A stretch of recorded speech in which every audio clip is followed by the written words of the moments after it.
Hatshepsut is the most famous female pharaoh in Egyptian history. Due to her ambition and the strength of her character, she was able to move up the ranks from queen to pharaoh, which was highly exceptional. Currently, we know of only 4 other queens who became pharaohs. Hatshepsut is the daughter of King Thutmose I and his great royal wife, Queen Ames. However, Hatshepsut was not born a princess. Indeed, it's not known whether her father was a prince, but several Egyptologists assume that he was. The reigning king at the time was called Amenhotep I. Like other pharaohs, he had several wives to make sure that he would have an heir, but after reigning for 21 years, he died without having a son to succeed him. Before he died, he named Thutmose, Hatshepsut's father, as his heir.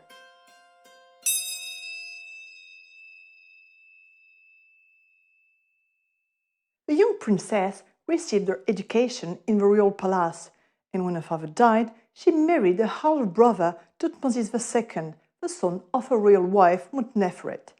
This is a practice you might find awful, but it was not the case in ancient Egypt, because pharaohs did what they could do to resemble the gods.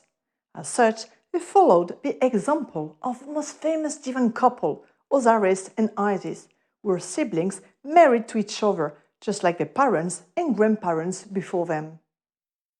Hatshepsut went on to have a daughter with her husband, but did not have any sons. When her husband died, around 30 years old, she was appointed as the next regent. Actually, Thutmose II had a son with a royal wife, who they named Thutmose. We will give him the number 3 to keep track of who is who.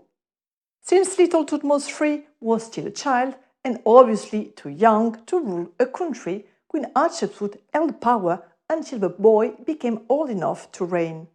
After several years of ruling the country, Hatshepsut crowned herself pharaoh, even though she already held quite full power.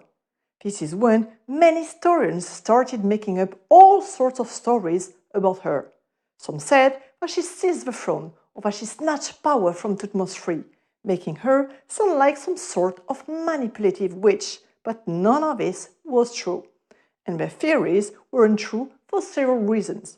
First of all, she did not steal the throne from Thutmose III because he continued to be considered the pharaoh. We know this because he is often represented at her sides, dressed as a pharaoh and shown as an adult.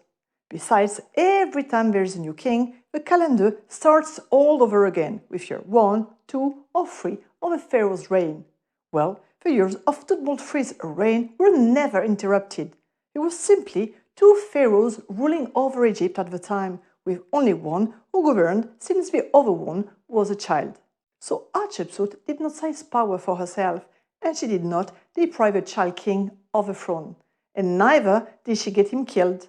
Historians tend to forget this easily, but as a queen or regent, Hatshepsut could have ordered someone to kill the child Thutmose III, and no one could have ever stopped her, because in any case, she was the most powerful person in the kingdom. But she did not do it, and she also did not kick him out or exclude him from the throne. So she wasn't the evil manipulator and ambitious woman that books and documentaries often describe her as.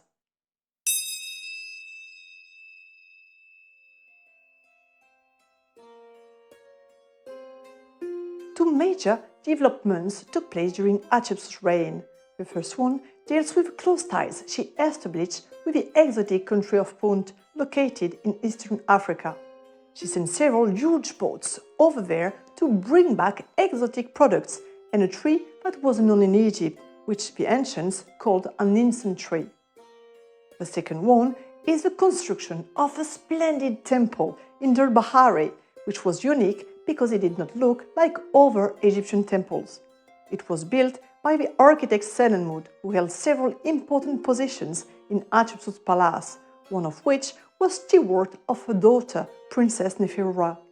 During the period in which the temple was in service, priests there honored Hatshepsut as a sort of living goddess.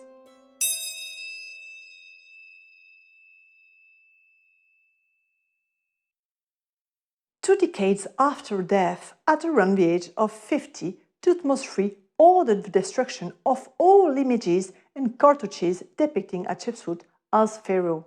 It was fine when she was represented as a queen, but when she was depicted as a pharaoh with a man's body, the double crown of Egypt on her head was damaged, just like a false beard and the uraeus, the cobra represented on the royal crowns, supposed to protect the pharaoh.